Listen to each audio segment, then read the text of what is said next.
सीमा हैदर, सीमा पार यानी पाकिस्तान से नेपाल के रास्ते भारत आई सीमा हैदर का नाम कई दिनों से ट्रेंड कर रहा है, एक कीवर्ड बन चुका है।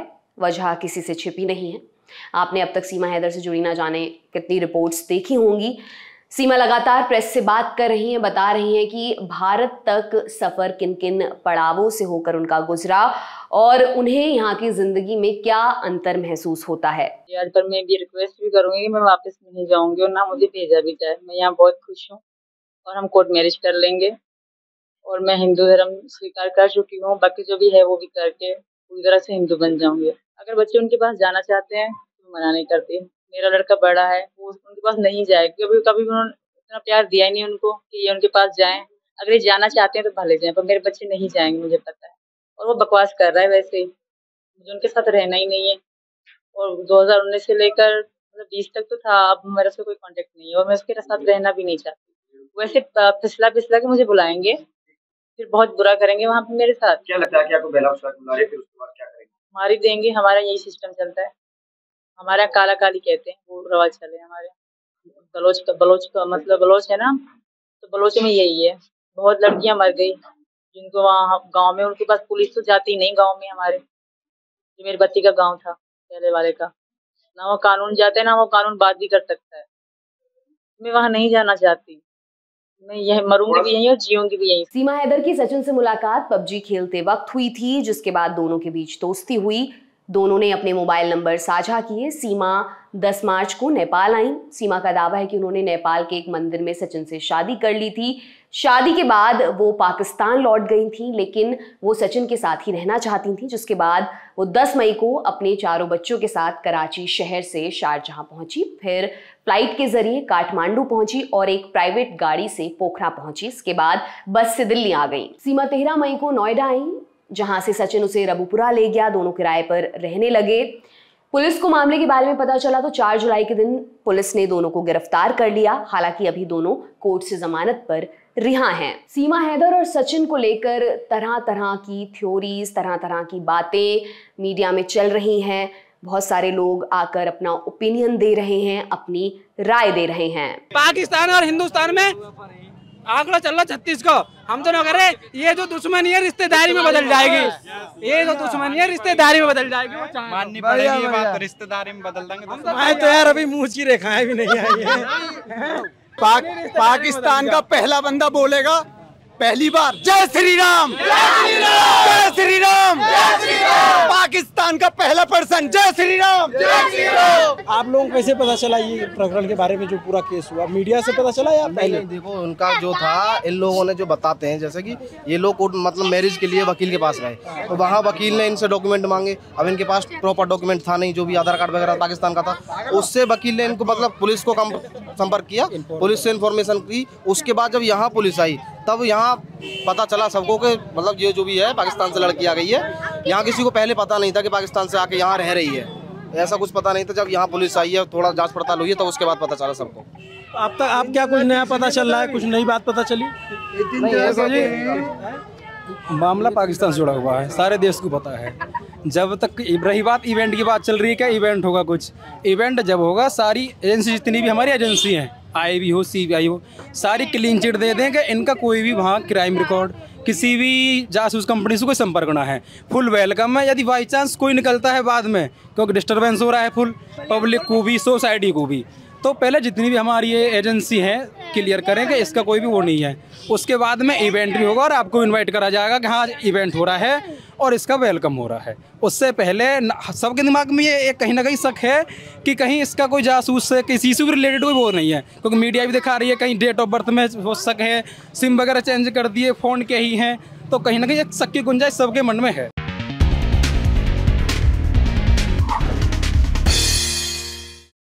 नमस्कार, मेरा नाम दिव्यांशी सुमराव है। आप देखना शुरू कर चुके हैं दी लल्लन टॉप का महिलाओं से जुड़ा खास प्रोग्राम ज़नाना रिपब्लिक। ज़नाना रिपब्लिक में इस बार मेरे साथ है सीनियर जर्नलिस्ट अंजलि ईस्टवाल। अंजलि, बहुत बहुत स्वागत है एक बार फिर से आपका ज़नाना रिपब्लिक में। जैसा कि इंट्रोडक्शन से पता चल ही गया होगा, आज के एपिसोड में हम बात करेंगे सीमा हैदर की, जानने की कोशिश करेंगे इस पूरे मामले को। अंजलि, एक महिला अवैध तरीके से पाकिस्तान से नेपाल के जरिए भारत में घुस आई अपने 4 बच्चों के साथ। ग्रेटर नोएडा के रहने वाले सचिन से नेपाल में शादी भी कर ली। यहाँ पहला बेसिक सवाल तो मुझे ये लगता है यही बनता है, ये पॉसिबल कैसे हो गया? इतनी बड़ी चूक अगर हम इसे देखा जाए कि कैसे बॉर्डर पर इतनी सिक्योरिटी होती है, सुरक्षा व्यवस्था होती है, चाक चौबंद सारी चीज़ें होती हैं, और एक महिला अपने 4 बच्चों के साथ ऐसे आ गई, और इस पर बहुत ज़्यादा बात नहीं हो रही, हम और तमाम चीज़ों पर बात कर रहे हैं। बिल्कुल, और ऐसा लगता है कि इसकी जवाबदेही एक्चुअली होनी तो सरकार और जो हमारे सरहदों के रक्षक हैं उन पर है।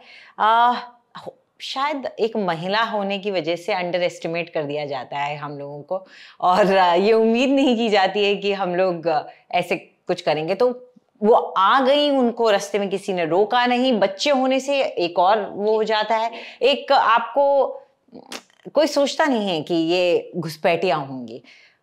तकनीकी तौर पर अगर आप सिर्फ टेक्निकली देखें, शी इज एन इन्फिल्ट्रेटर, घुसपैठियां हैं वो। और कहीं ना कहीं लॉ के सामने तो ये चीजें नहीं देखी जाती हैं। सेंसिटिविटी लॉ को होती नहीं। लॉ एक्चुअली जब बनाया जाता है उसमें ये सेंसिटिविटी का नजरिया नहीं रखा जाता है।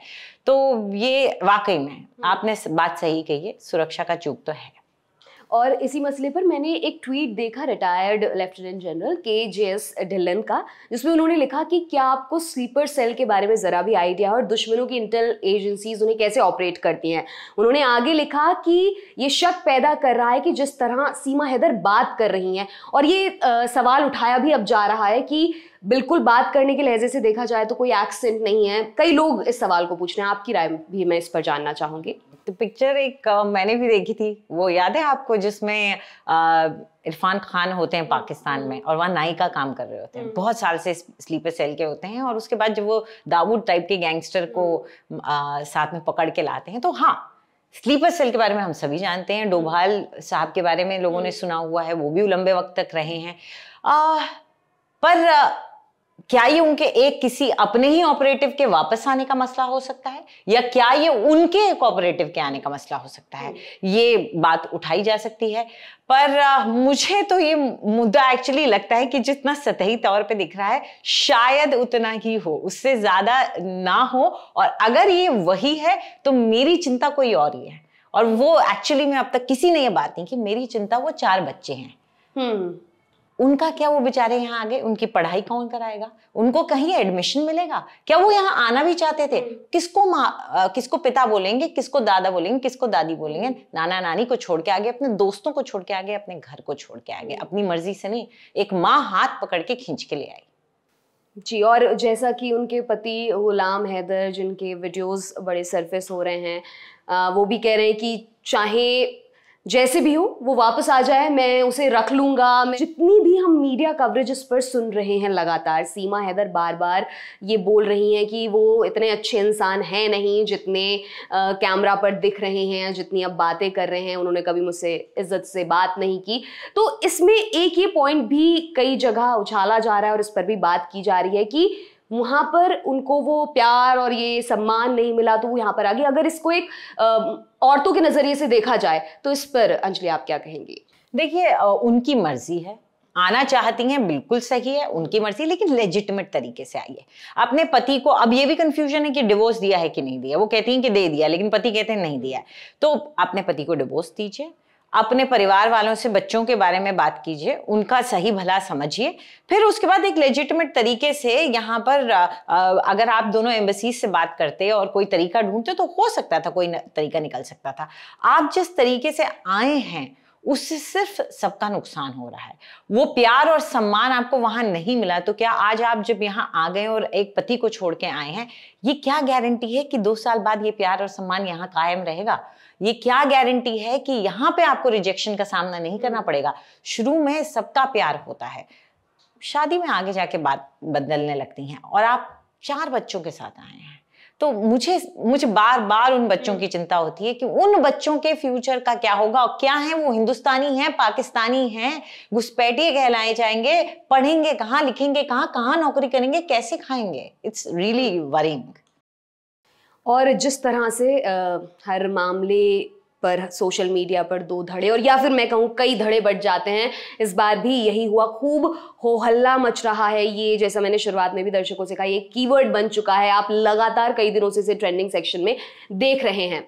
अब जिस तरह से अंजलि इसका ट्रीटमेंट हो रहा है, इस पूरे मसले का ट्रीटमेंट किया जा रहा है, फॉर एग्जाम्पल मैं कई ग्राउंड रिपोर्ट्स देख रही थी और उसमें पड़ोसी जो बात कर रहे हैं या फिर आम जनता जिनसे उनकी राय पूछी जा रही है, उनकी राय मांगी जा रही है, तरह तरह की चीज़ें लोगों को कहना है। और जो एक उसमें सबसे कॉमन तौर पर जो चीज़ उभर कर सामने आई है वो ये कि सचिन ने तो पबजी खेल के पाकिस्तान से ले आया, हम भी अब पबजी खेलेंगे और हम ऐसा करेंगे। इस तरह की बातें सामने आ रही हैं, वो बहुत दुखद है। और इतना सेलिब्रेशन मोड में सब लोग इसको बता रहे हैं, तो क्या ये मिसोजिनी नहीं है? क्या फिर से ये वही वाला मामला नहीं हो जाता कि औरत को तो हम एक ऑब्जेक्ट की तरह देखेंगे और उस पर ये तमाम खिल्ली उड़ाएंगे और तमाम इस तरह की चीजें कहेंगे और वो सेंसिटिविटी से पूरा मामला हट जाता है।